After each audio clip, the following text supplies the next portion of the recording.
Assalamualaikum warahmatullahi wabarakatuh. Salam Pramuka. Perkenalkan, nama saya Reni Wulandari. Saya dari Prodi Pendidikan Biologi NPM 2113024035. Di sini saya akan menceritakan awal sejarah perkembangan pramuka atau kepanduan di dunia.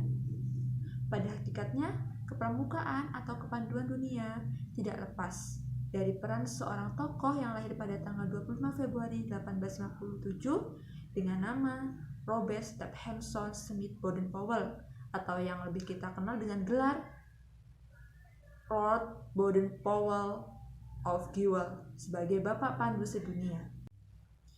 Baden-Powell merupakan seorang anak dari seorang profesor geometri di Universitas Oxford. Semasa hidupnya, Baden-Powell diwarnai dengan berbagai kisah dan pengalaman, mulai dari masa kecil yang ditinggal ayahnya hingga saat dia berhasil hingga saat ini. Pengalaman-pengalaman dan kisah-kisah beliau ditulis dalam sebuah buku yang berjudul Ideas to Scouting yang berisi sebagai berikut. Pengalaman-pengalaman dan kisah yang mewarnai hidup beliau. Yang pertama yaitu beliau ditinggal oleh ayahnya sejak kecil dan mendapatkan didikan dan pembinaan dari seorang ibu yang memiliki watak yang sangat keras.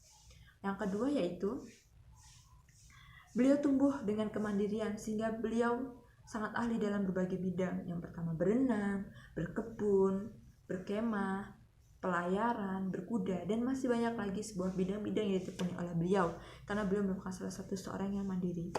Yang ketiga yaitu beliau mengikuti pelatihan di India, membantu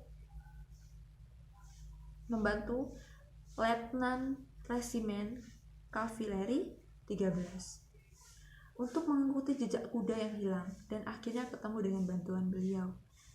Yang keempat yaitu Bapak Pandu Sedunia berhasil melatih panca indera kepada Kimball O'Hara, serta Bapak Pandu Sedunia merupakan sosok seorang yang ramah, gembira, lucu, dan ahli di berbagai bidang seni sehingga beliau bisa berperan, bersandiwara. Beliau juga memiliki banyak sekali teman, sehingga teman-teman beliau tersebut, pengalaman-pengalaman beliau tersebut, beliau tuangkan dalam sebuah buku yang berjudul Ideas to Scouting.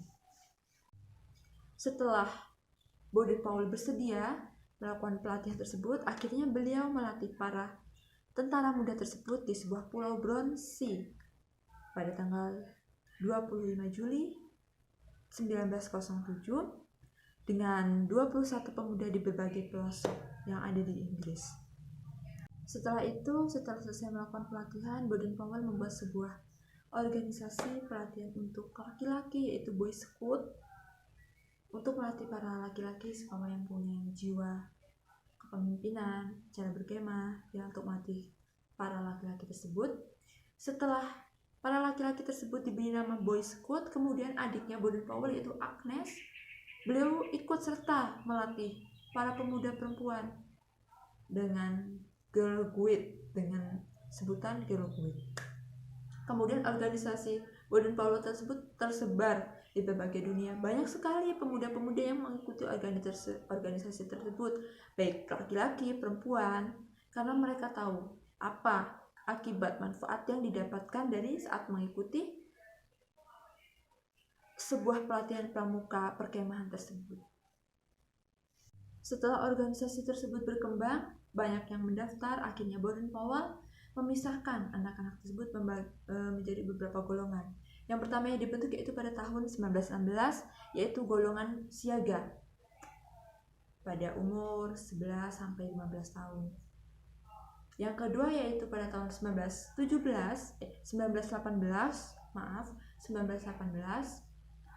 dibentuklah sebuah organisasi penggalang, yaitu pemuda-pemudi yang berusia 17 tahun ke atas. Pada organisasi penggalang tersebut, Baden-Powell menerapkan sebuah motivasi. Seharusnya pemuda itu tidak berkarang pada yang pertama yaitu perjudian, wanita, ego, dan miras. Tidak berkarang pada bertuhan dan tidak berkarang pada kemunafikan. Di dalam pengelompokan penggalang tersebut, Baden-Powell mengajarkan 5 hal yang seharusnya dilakukan oleh seorang pemuda. Yang pertama, pemuda sebaiknya tidak berkarang pada perjudian, miras dan rokok, wanita, ego dan munafik, serta bertuhan. Setelah beberapa lama, untuk pertama kalinya akhirnya sebuah jambore sedunia digelar di arena Olimpik London. Baden-Powell mengundang 27 negara, dan di saat kesempatan jambore tersebut, Baden-Powell diangkat sebagai Bapak Pramuka sedunia. Melakukan perundingan dengan berbagai pihak, akhirnya Hari Pramuka ditetapkan pada tanggal 14 Agustus 1914 pada saat itu. Dan pelatihan jambore tersebut